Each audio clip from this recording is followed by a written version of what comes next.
Nessa segunda parte, a gente vai conversar com a doutora Renata Feldman, que vai nos falar sobre como se percebe a influência da publicidade no desenvolvimento da criança e do adolescente.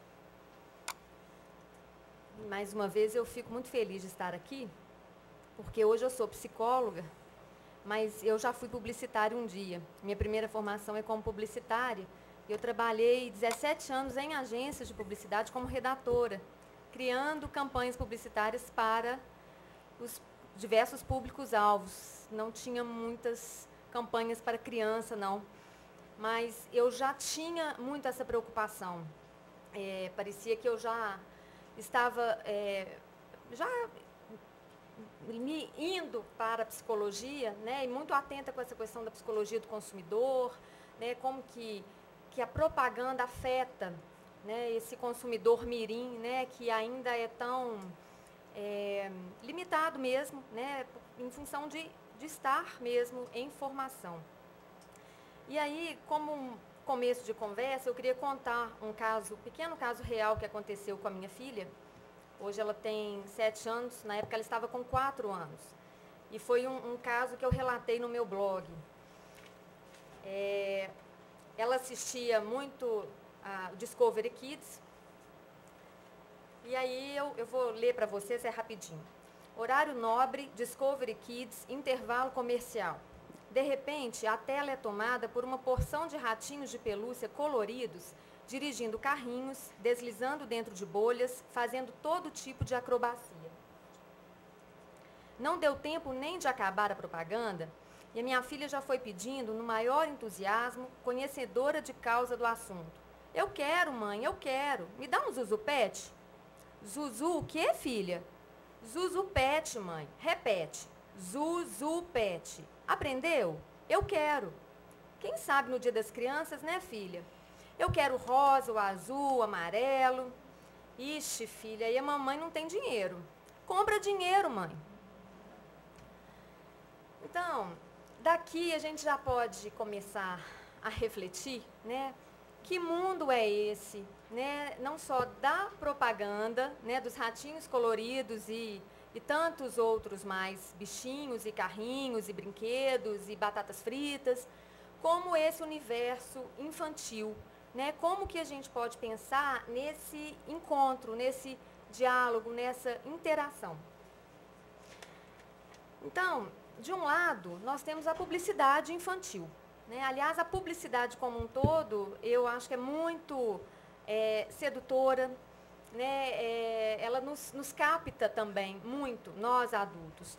Mas, já que a gente está conversando de publicidade infantil, né, eu vou reforçar, vou falar um pouquinho também sobre os adolescentes, mas especialmente sobre a publicidade infantil, que é muito colorida, é muito mágica, é muito cheia de movimento, é muito lúdica, é muito criativa, né? E por isso capta tanto essa atenção infantil, né? E traz uma ideia de acessibilidade, assim, uma coisa simples assim, mãe, compra dinheiro, né? Se não tem dinheiro, compra dinheiro. Então, a gente está falando de um universo infantil, né, que é de um mundo de faz de conta, que acredita em Fada dos Dentes, que acredita em Papai Noel, que acredita em Coelho da Páscoa, que acredita, né, pela própria faixa etária, né, em uma série de coisas. E quanto mais cor-de-rosa, quanto mais colorido, melhor. Eu foquei aqui no estágio pré-operatório, que vai de 2 aos 7 anos, que eu acho que é o que canaliza mais esse mundo, né, em interação com a propaganda, né, não subestimando o período anterior, de 0 a 2 anos, nem o de 7 aos 11, mas é porque aqui eu acho que a gente tem aí, especialmente, uma série de características que nos convida a pensar sobre essa interação da propaganda com o seu público-alvo pequeno. É uma fase em que a criança tem uma inteligência muito simbólica, né? Assim, são as simbologias, é o mundo da fantasia, né? São as histórias infantis. Um pensamento muito egocêntrico, né? A criança, ela é egoísta, ela pensa muito nela, né? Aquela fase de não vou emprestar, isso é meu, né? Uma possessividade ligada ao que ela possui. E ela vive nesse mundo mágico, intuitivo, né, e muito imediatista, né? Não tem dinheiro, compra dinheiro, né? A gente dá um jeito, assim, é como se tudo aquilo que passasse na televisão estivesse ao seu alcance, né? Eu me lembro quando eu era pequena, eu sempre gostei muito de escrever, e um dia eu falei com a minha mãe, eu vou escrever um livro, né, Cecília no mundo da televisão. Eu tinha uma ilusão, uma fantasia de que se eu jogasse uma pedra na televisão, eu ia entrar dentro daquele mundo. Né? Então, é um mundo que, assim, realmente hipnotiza as nossas crianças. Há uma confusão nessa fase entre aparência e realidade. Então, o que a criança vê ali é o que é, para ela é o que é. Né? Todas aquelas acrobacias, né? Aquela batata frita, assim, que muitas vezes, né, os adolescentes já começam a perceber isso, que não é tão igual assim. Né? Assim, há diferenças aí, até pelos próprios recursos de comunicação, de computação, né, que hoje nos fazem realmente viajar muito com esses recursos. E a fase do animismo, né, que a criança ela dá vida para os animais, para os objetos inanimados, para os personagens, e acredita piamente nisso. E aí é fato, a propaganda seduz, ela é extremamente sedutora. Né? E aí eu fui, a gente já sabe o que é isso, o que é sedução, mas eu fui no WAIS recorrer à definição. Né? E olha só, conjunto de qualidades e características que despertam simpatia, desejo, amor, interesse, magnetismo, fascínio, deslumbramento, encanto, atração, tentação. Eu resumi a definição aí, mas é isso tudo que está no dicionário, entre outros tantos contextos, né, desse significado aí. Então, é diante disso tudo que a criança fica, especialmente diante da televisão, né, como aquele cachorrinho que fica vendo, né, o franguinho assado ali, né, a televisão de cachorro, né, assim, é quase que uma tortura, né, porque ela vê tudo isso e ela realmente é quase que hipnotizada.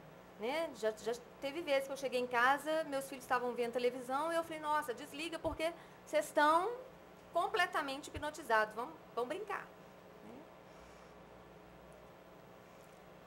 E é isso, a propaganda ela transforma necessidades em desejos. Né? Isso está muito dentro do universo do adolescente, especialmente, assim, mãe, eu estou precisando de uma calça jeans, né? Mas na verdade é a calça jeans da marca X. Então, na verdade, assim, porque se fosse calça jeans, qualquer uma, né, vai em qualquer magazã que você compra. Não, mas tem que ser aquela, né? Então, essa é uma outra questão que a gente vai conversar mais para frente. No caso das crianças, a propaganda, ela cria necessidades. Então, de repente, aquela bonequinha que a criança nunca viu, ela quer, ela precisa, mãe, eu preciso muito. Aquilo ali vira quase que uma obsessão, se não for bem conduzido. Né, essa criança ela vai se encher de ansiedade com isso aí.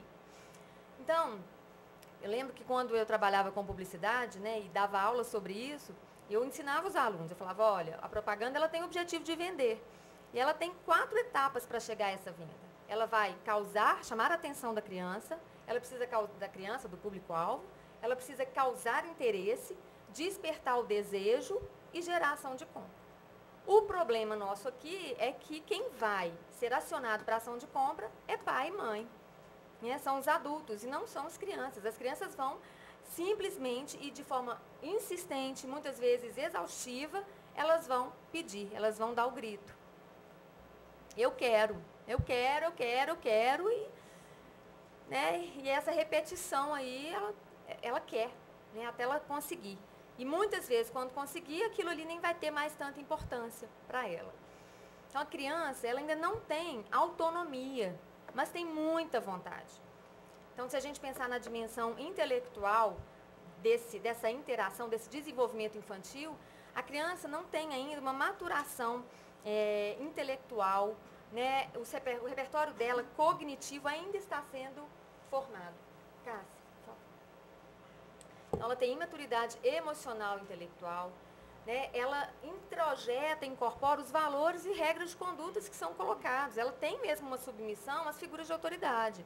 Né? Claro que elas ficam aí batalhando, né, os pais com o não pode, o sim, o não, o pode, não pode, mas elas incorporam. E aí que está o perigo, muitas vezes, né, as propagandas que têm personagens que essas crianças gostam, né? Então, é um personagem na embalagem de salsicha, aquela apresentadora de TV que ela adora, fazendo propaganda de boneca, né? Aquela figura, aquela propaganda passa a ter realmente aí uma autoridade para essa criança. Ela não tem um crivo crítico ainda, né? Ela não tem uma deficiência, a meu ver, ela é inteligente, funcionalmente ela tem todos os recursos, mas ela ainda não tem condição mesmo de avaliar se aquela propaganda, né, está querendo persuadi-la ou informá-la, se ela precisa ou não precisa daquele produto. Quantas crianças querem fazer seus lanches para ganhar o brindezinho, né? Então, realmente, assim, os pais precisam ter essa conversa. Não, mas você vai querer o lanche ou é o brinde? Né? São coisas diferentes. Isso tem que ser passado para a criança. Não deixem de ler, quem ainda não conhece, um texto do nosso querido Rubem Alves, em que ele fala que a Barbie é uma bruxa. Né? Eu estou aqui convidando vocês a pensarem nessa brincadeira de boneca, né? E não vai dar tempo, infelizmente, de eu ler o texto para vocês, mas procurem, ele chama Barbie. Eu trouxe alguns trechos só dele para a gente pensar nessa interação aí com a publicidade. Olha o que ele fala. Pois eu digo que a Barbie é uma bruxa, bruxa enfeitiça. Enfeitiçada, a pessoa deixa de ter pensamentos próprios, só pensa o que a bruxa manda. A pessoa enfeitiçada fica possuída pelos pensamentos da feiticeira e só pensa e faz aquilo que ela manda. A Barbie é uma boneca que nunca está contente, ela sempre pede mais. E essa é a grande lição que ela ensina às crianças. Compra, por favor. E aí, assim, nada contra a Barbie, viu, gente? Assim, eu acho que é difícil escapar, eu acho que faz parte. O que ele está propondo aqui é uma reflexão, porque, assim, tem a Barbie, a casa da Barbie, o salão da Barbie, o namorado da Barbie, o filho da Barbie, a Barbie grávida, né, o hotel 5 estrelas da Barbie, o salão de beleza da Barbie, a piscina da Barbie. Então, isso promove, através da propaganda, né, no bombardeio que ela faz, algo incessante, insaciável. Eu quero, eu quero, eu quero. Então, tem uma Barbie, quer mais uma, tem crianças com 50 Barbies. Né? Depois vem as Monster Highs né, são exemplos de como que a criança ela não tem esse senso crítico mesmo. Em relação ao adolescente, né, ter ou não ter, eis a questão, né, a grande questão filosófica do ser ou não ser, né, se transformou na nossa sociedade de consumo em ter ou não ter.